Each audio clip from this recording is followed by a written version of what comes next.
Hello, this is Chief Judge Janet DeFiore.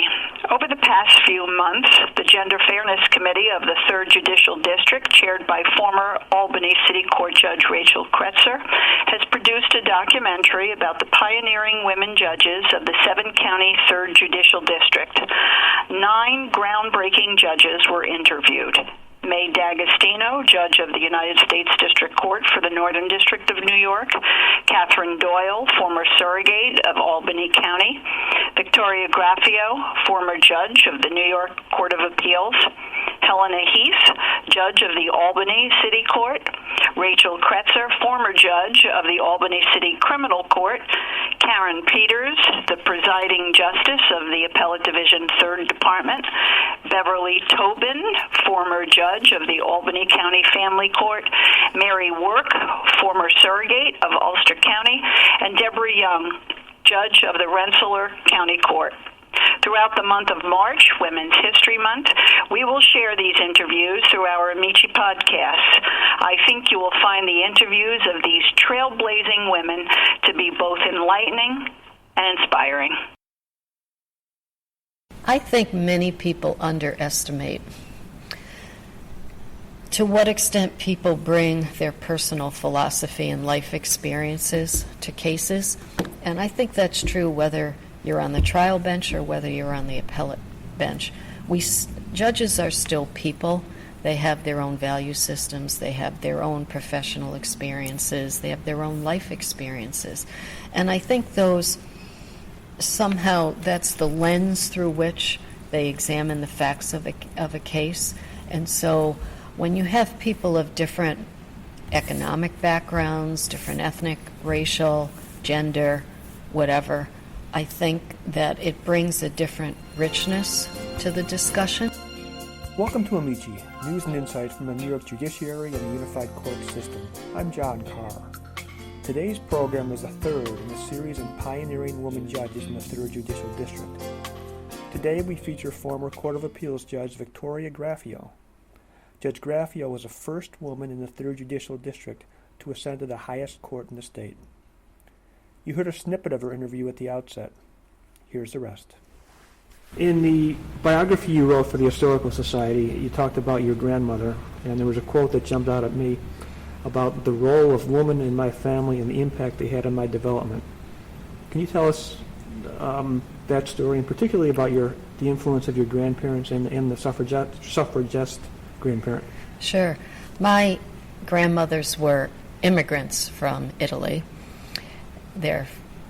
And so they had a great influence on me because most of the women in my family worked outside the home. And so I grew up knowing that I had to decide on something that I wanted to do to help support myself and the family. But also, my mother's mother, I think, was one of the role models that I had growing up. She worked in a garment industry with women from different ethnic backgrounds, and they would work together to help each other with their problems. And she was very involved in community organizations. She was a real leader, despite the fact that she only went to primary school for a few years, so she had virtually no formal education. She had gone to work at 10 in the garment industry in Manhattan. And she always told us about how proud she was that she marched with the suffragettes. So I think we had kind of a family history of strong women in our Italian family, and you were kind of expected to follow that lead. I wonder how old your grandmother was when she was allowed to vote. You know, I don't know that question. I lost my grandmother before I graduated law school, so there are a lot of topics I wish I had discussed with her as an adult that I didn't think to ask as a young person. No, don't we all? Let's fast forward a little bit to the mid-'70s, and you were a student here and hoping to get some practical experience. And what did you encounter? Were there many women litigating in Albany at that time, or were the firms responsive, receptive to women applicants? I came to Albany Law School in 1974. The 2 classes ahead of mine, we were the class of 77, had very few women. Our class had a larger number of women. We were maybe, I'm going to guess, about 40 women perhaps. Not all of those women graduated, and the class was over 200. So it was kind of on the cusp of women starting to enter the legal profession. There were very few female litigators in the Capital District. There were maybe a couple in the district attorney's office. But for the most part, the firms in Albany, women pretty much did estate and trust, family law, that type of thing. There were not as many civil litigators. So I decided that the only way I was going to end up with a job in a law firm was if I started to work in a law firm while I was a student. That if they got a chance to get to know me, that perhaps I'd be offered a job. So my second and third year, I worked for a firm in Colony, and that turned into a full-time job upon graduation. Although I did do other interviewing, and it was rather shocking, some of the questions that were posed. Such as? I remember interviewing with a firm in Utica. They asked me if I had a boyfriend, if I planned on getting married, if I thought I was going to get pregnant, and what were they going to do if I got pregnant shortly after they hired me. And at that time I was single and didn't have a boyfriend, so I wasn't even sure why I was being asked these questions. But, you know, it was a different era. It was, firms were not as accustomed to having women, and they were unaware of how to balance that family work responsibility that many women have to carry. And after you graduated, you went to Tate Biscoe? Yes. When I graduated, I went to work for a firm with 9 gentlemen in Colony, New York. And I was extremely fortunate. They were great mentors. They taught me the practice of law, and they gave me a lot of opportunities. And I started trying cases shortly after I was admitted to the bar. So they were very fair and equitable about the distribution of work in the office. Were you the first and only woman there? Yes. Wow.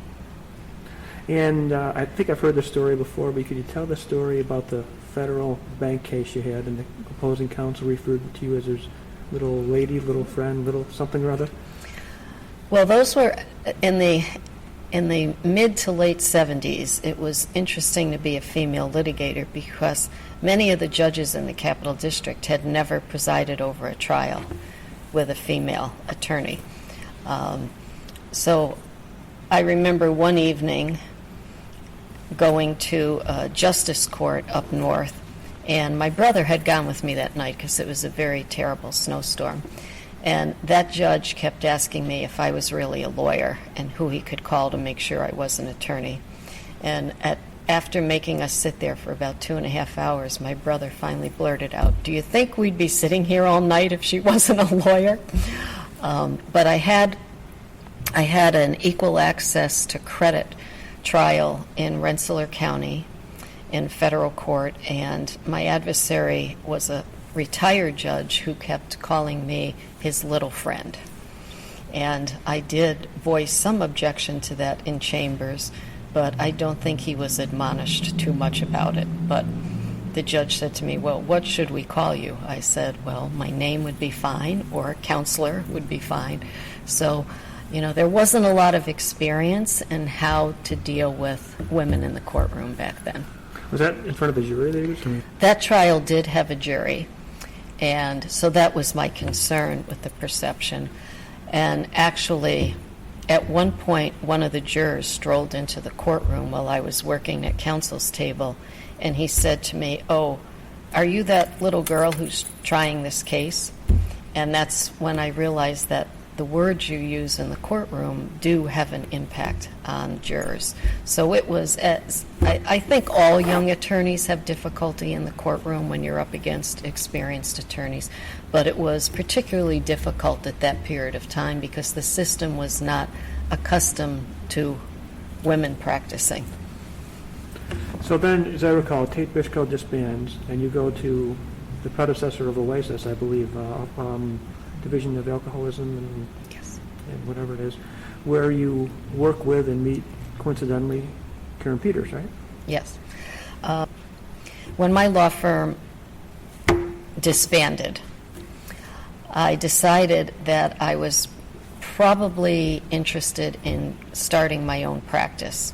But until I was organized to do that, I thought a stint in government might be helpful. And I happened to see an ad in the Women's Bar newsletter about a position at the New York State Division of Alcoholism and Alcohol Abuse.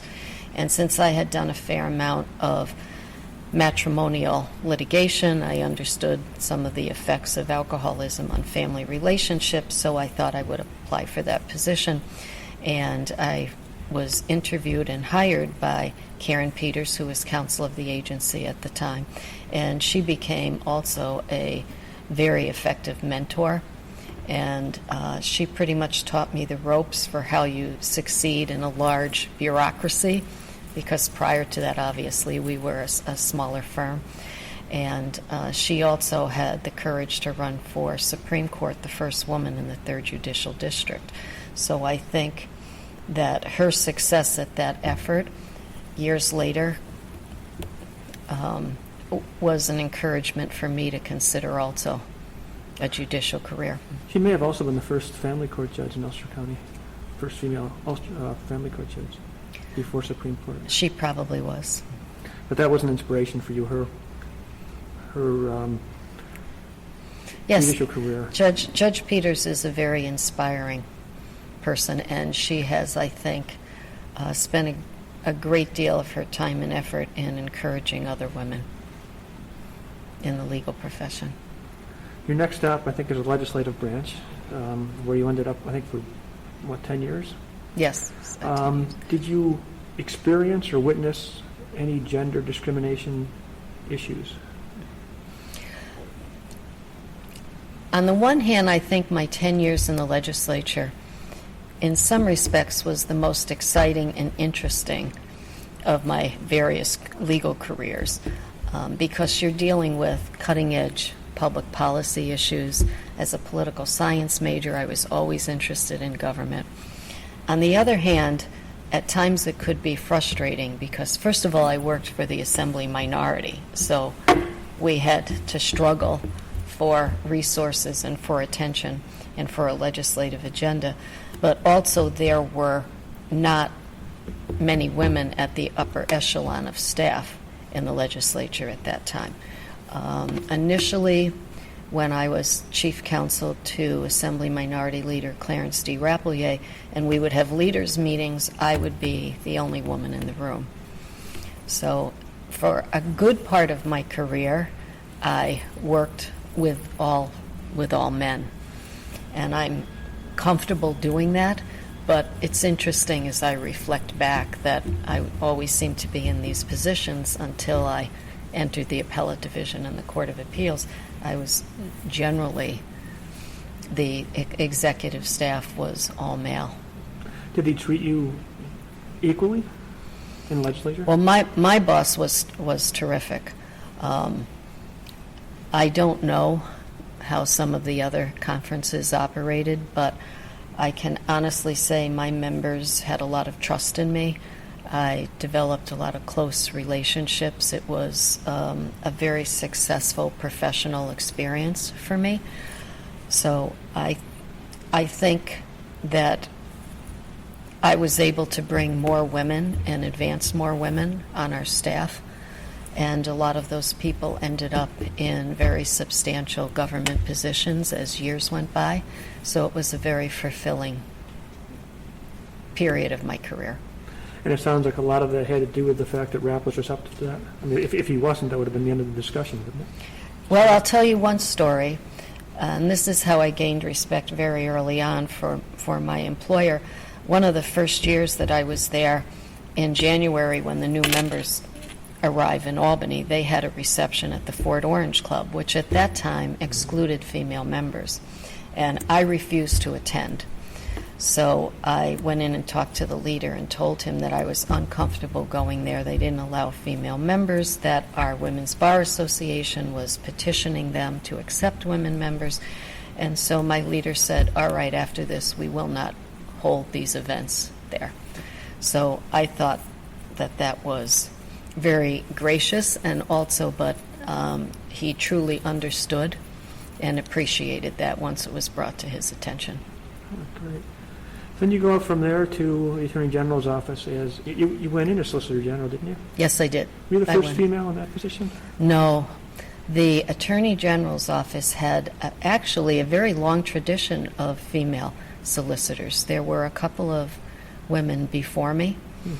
So, that's one thing in government service. For many years and many decades, I think that government was a more satisfying home for a lot of women because there were more opportunities for women. And my short stint at the AG's office was probably the first time that I worked with as many lawyers. I had not had that opportunity prior to that for that many female colleagues. And at that time, there was probably a fair number of women in the Attorney General's office, wasn't there? Yes, there were. There were quite a number of women in the various offices around the state.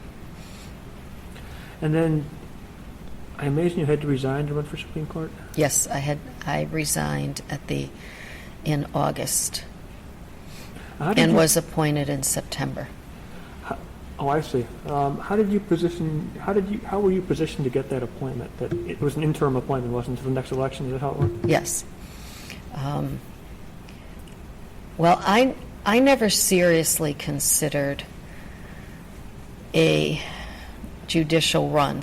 I think some people perhaps plan for years and think they want to be a judge. I was quite happy doing what I was doing, and I had only been there about 2 years. And I received a phone call from my county chairman, my Republican county chairman, asking me if I would consider running for Supreme Court. So I don't know if you would call that I was solicited for it, but it was something that I hadn't given a great amount of thought to because I had always enjoyed my jobs. And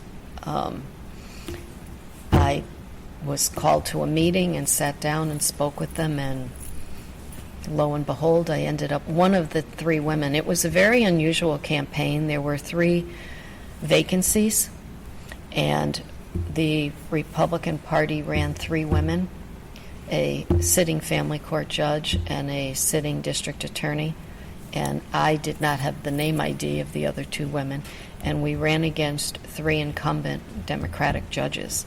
So it was a very, I think, unusual election. It was a rather unique strategy to put female candidates in front of the electorate to see if the electorate was amenable to women on the bench and the need for more diversity on the bench. At that time, Judge Peters was on the appellate division, so there was no woman on the Supreme Court bench in the 7 counties. And that was a theme of the campaign. So it was, an exciting time to run. It was a big risk for me because out of 6 candidates, I figured I had the least amount of name ID, and I had to resign a great job in order to do this. I was appointed to fill the vacancy. The judge who had that position had been appointed to the federal court, so that's how the vacancy in Albany County occurred. So I went in September and filled the vacancy, but I had to run that November for the term beginning in January. How did you become known, though, to the powers that be to be in a position to get that appointment for Judge Kahn's seat? Well, and to get nominated to run? There are so many different ways that people become a judicial candidate. I think mine was probably a bit unusual in that I came out of government, whereas most judicial candidates up to that point in time in the 3rd JD tended to be out of private practice, or even more likely they had been judges in lower courts and then they were moved up the ranks, whether city, county, even town justices, and then they ran for Supreme Court. So mine was a rather unique path, but I was very fortunate in that I had worked in the government/political arena for years, and I knew people in the political arena, and I think that was quite a benefit for me. You mentioned that at the time that you went to Supreme Court, Judge Peters was on the appellate division, so there Yes. were no women in the trial court. Correct. Did you have any pause about going to the appellate division 2 years later, knowing that would return the trial court to all male? I think when Supreme Court judges think about applying for the appellate division, whether male or female, they always wonder about the effect it's going to have on their local bar. Many of my colleagues on the appellate division would talk about how they lamented over this because many are the only Supreme Court judge in their county. So when you go to the appellate division, you leave the bar without a local justice. So I had the additional concern that there wouldn't be any women on the trial bench in the third JD. But on the other hand, you hope that whoever the parties decide to run the next time, that maybe there would be a qualified female candidate. So at a certain point, you have to realize some of these opportunities are only presented once to you, and you do what you think is best for your career, and at the same time you hope that the tradition can continue. So at the appellate division, there was you and Judge Peters. Judge Michael was gone by then, wasn't she? No, when I first joined the appellate division, I was the third woman because Judge Ann Michael from Buffalo was on the court, and of course Judge Peters was on the court. Okay. Let's turn to the Court of Appeals. When Judge Kay was appointed in 83, did you grasp the significance of that at that time? I think all female attorneys had a sense of pride when Judith Kay joined the New York Court of Appeals. It was a confirmation that we were making an impact on the profession. And for me personally, I had argued a case around 1980 at the Court of Appeals. And I remember standing at the podium and looking at the 7 men. And of course, as a young lawyer, you're rather nervous anyway, your first argument in the Court of Appeals. But I remembered just thinking, there's all these gentlemen here. And of course, all the portraits around the courtroom were all male too. So it would be impossible not to feel a bit out of place there. So I think that Judith's appointment to the court was such a significant advancement for all women in the profession. Now, she was the only one for 10 years, maybe, before Judge Shapiro joined her. And then you were the third. Yes. And then within a couple of years, you had a majority. Yeah, well, Judge Kay was always very proud of the fact that for a number of years we had 4 women on the court. And so at least when the court undertook its major renovation, we actually got an additional bathroom outside the courtroom, so we had a men's and a ladies' room. These things are symbolic of equality. Beyond symbolism, why is it important to have diversity, gender, racial, whatever, on an appellate court? I mean, theoretically, you apply facts to the law and bingo, you have a decision. Is there something that different experiences bring to the appellate process that's important to have there?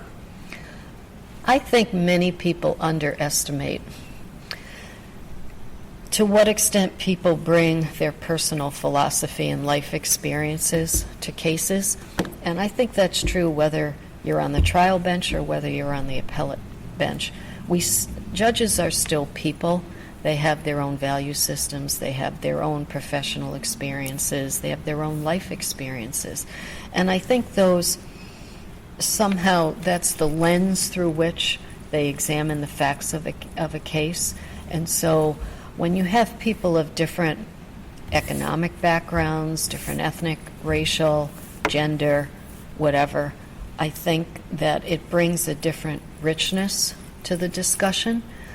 I spent 14 years on the Court of Appeals. I can only remember 2 cases. I could be incorrect about this, but I only remember 2 cases in which all the women voted one way and all the men voted another. And neither was the type of case you would expect that. One was a case out of Delaware, a commercial corporate case. So I think when it actually comes to the analysis, it's not reflected that there's a gender difference. But I do think that diversity helps the court to have a better grasp of the landscape of society in our state. I think that was true also geographically. There's great differences in practice between, say, Manhattan and the North Country, or Western New York, or the Southern Tier. So there's all kinds of different forms of diversity that are, I think, very significant in keeping a balanced and fair judiciary. And that's all besides the fact that it helps to instill confidence in the courts. You know, people are so critical now of the various branches of government, especially the representative arm of government. People tend to think it doesn't function the way it should function. I think that it's important for the judiciary, for people to believe that it's a fair and just system. That's just critical, I think, for our system of democracy. And people, I think, gain a certain degree of confidence if they feel they're at times able to look at someone that looks like them, or who they know their background is somewhat similar to. They feel that at least perhaps that person has a better understanding of where they're coming from. So I think that that's all very critical. You left the court at the end of 2014, and then I think shortly thereafter went to Harris Beach. How, from a gender perspective, how is life different from a female attorney now in a private firm than it was in the mid-'70s when you were at Tate Fishkill? Well, there's still a lot of challenges for women in private practice. Not so much, I think, in your immediate work environment. I'm very fortunate at Harris Beach. I have a wonderful work environment, and I have a lot of opportunities at that firm. But we have been talking about the fact internally at the firm, and also there's a lot of academic and legal writings about the fact that it's still more difficult for women to bring in business, especially in large firms. We still have not seen anything near to the increase in numbers of female equity partners in law firms, either in New York or the United States, for what you would expect, considering what percentage of the bar we now constitute, and the fact that most law schools have 50% or more female students. We still have very small numbers when it comes to law firm leadership across the nation. So there's still a lot of issues for women to deal with: how to balance family and work, how to be able to bring in business, be a rainmaker, because the truth is the practice of law is a business. So I think that's probably the same type of glass ceiling issues that you see in corporate America, and where women are trying to have better representation on boards and in management of corporations. I think law firms are trying to see what they can do now to encourage more women. First of all, we have a problem with retention of women in private practice, and minorities, I would mention as well. You know, in order to keep diversity, law firms need the same extent of diversity that we talk about for the judiciary. And so I think most law firms are trying to figure out, how do we better retain the young lawyers who we're training, and how do we help them to be successful so that they can progress to positions of leadership in the firms in decades to come, in years to come. Two follow-ups. One, retaining them. Where are they going? Well, there's a lot of studies about that. Some female associates will be offered positions in-house. Actually, that's true of either gender. Some, the demands are just perhaps the scheduling. I haven't really seen any. There are studies that try to ask. I mean, I think most law firms do exit interviews and they try to determine why some people are leaving. I think a lot has to do with lifestyle. There's different expectations now. A lot of younger lawyers perhaps don't want to work 60, 70 hours a week, or they don't want the travel that's involved. I think it's all very personal. And I'm also intrigued, and this is something we hadn't heard before, the rainmaking issue. What is the impediment to women becoming the type of rainmaker they need to bring business into a law firm? Well, law firms value different aspects of practice, but certainly the ability to attract new business is one of the primary components of being able to move up the ladder in any law firm, regardless of the size. So women have to be able to market themselves. They have to be able to service the client's work, instill that sense of confidence in the client, and be able to develop that relationship with the client, to be able to maintain that business and to grow that business. And that's not an easy thing for any young lawyer to learn, but I think it can be especially difficult for young women because they're not as accustomed to selling their skills and abilities. There's a new crop of prospective female attorneys now in law school or maybe now in kindergarten. What do you want them to know about the path that's been cleared for them and the responsibilities they have to take this to a new frontier? I think that prospective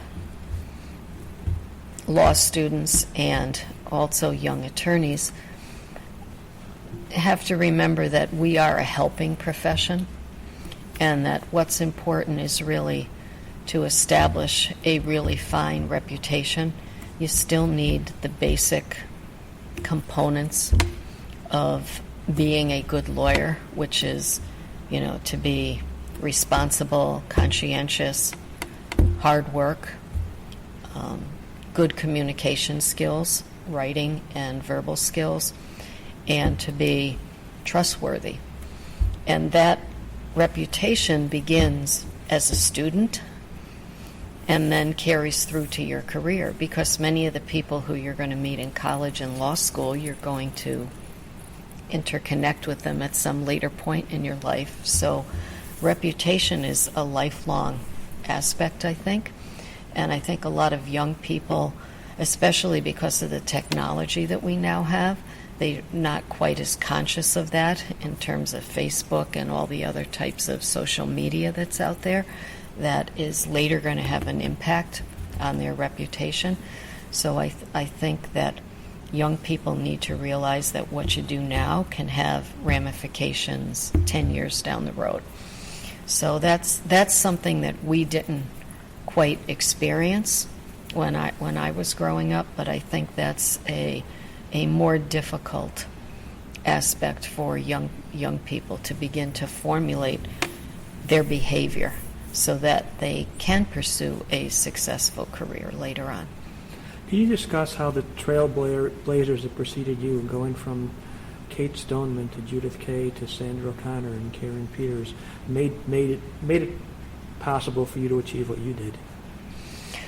Well, I think if you didn't have these women who received a fair amount of attention for their achievements, well-deserved achievements, and beyond that, they did a fantastic job once they achieved those positions, which I think is critical. You always feel a heavy responsibility when you know you're one of the firsts or second or third or whatever, that you want other women to be able to follow your path. So you know that you have to work twice as hard as perhaps you see some of your colleagues, just because you know that you carry this responsibility and you want others to be able to follow in your footsteps. So I think what that does is it helps to instill a sense of possibility in the next generation. You know, if she can do it, perhaps I should think about doing that. I think mentoring is extremely important. I never considered going to law school. It wasn't something that I had thought was possible. I went to college to be a high school history teacher, but I was very fortunate. I had several professors who called me in and talked to me and said, you really should consider graduate school. Whether you go to graduate school for history or you go to law school, you should really think about graduate school. And I had not really contemplated that because my parents were not college educated. I was the first one in my dad's family to even go to college. That was a big enough financial burden for us. I had never considered graduate school. And from the encouragement that I received from my professors, I decided that I would apply. I was student teaching in at Norwich High School when my law school acceptances arrived, and the first person I talked to was my supervising teacher, and I said to him, I have this dilemma.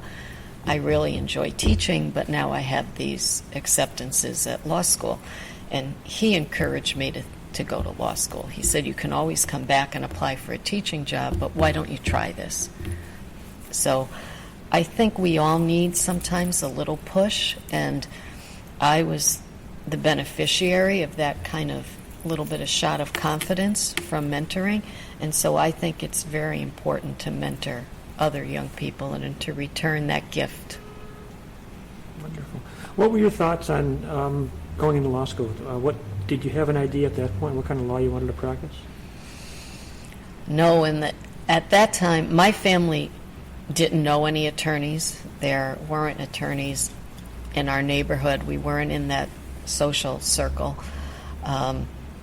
I just knew what I saw on television, so I figured I wanted to be a trial lawyer. I really didn't know there was much else out there at the time, which I don't think was unusual for people that weren't sure what it was. I just felt that the law gave you an opportunity to make a difference, to have your voice heard, to help people, and that was what attracted me to it. And I thought, well, if I didn't enjoy it, I'd be able to go back to my previous career. So I didn't think I had too much to lose other than the tuition. That's terrific. What else do you want to tell us that I forgot to ask about? What should we know? When I went to Albany Law School, I believe we had only one, maybe two female law professors, so we did not really have role models in law school. At least not my freshman year. I eventually family law with Professor Catherine Katz. So I had one female law professor during my 3 years at law school. I think my freshman year, Sandy Stevenson was the only woman on staff, and then maybe by my second, certainly by my third year, then Professor Katz was here. Whether there was anyone besides those two, I don't think so. What prompted Tate Briscoe to hire you? You know, that's a difficult question. Why was I hired at the firm? Because I had a very interesting interview at the firm. I went in my second year as a law clerk at the firm, and my second and third year of law school, I worked almost every afternoon at the law firm. I went to school in the morning and in the evening because I felt that was the way to be able to really get a sense of what the practice of law was about, but also a way to get my foot in the door into a law firm. And I tried to be as conscientious as I could, and I think they became comfortable with me, and I was a hard worker, and we got along very well, so I think they were fairly pleased with my work, and they felt that I would be a good addition to the firm. And I was fortunate. I just started there right after I took the bar exam. So it sounds like, if I understand you correctly, they weren't trying to make a statement. They had a good attorney, and they didn't view the gender as an impediment. So it doesn't sound like they were trying to hire a female, but they found a good lawyer, and the fact that you're female did not deter them from that. Is that what you're saying? It sounds like I'm blowing my own horn, but I think they figured, oh, we have a hard worker, and she's willing to spend whatever time is necessary to get the job done. So I was fortunate and was offered the position. I imagine, though, at some firms, even with the same qualities, I wouldn't have done the trick. Well, that's why I said I was very lucky to join a firm where the gentlemen were willing to teach me the practice of law, and spent a lot of time showing me the ropes, and gave me opportunities to enter the courtroom, which a lot of firms weren't willing to do. Thank you for listening to this edition of Amici. If you have a suggestion for a topic on Amici, call John Carr at 518-453-8669, or send him a note at jcaher@nycourts.gov. In the meantime, stay tuned.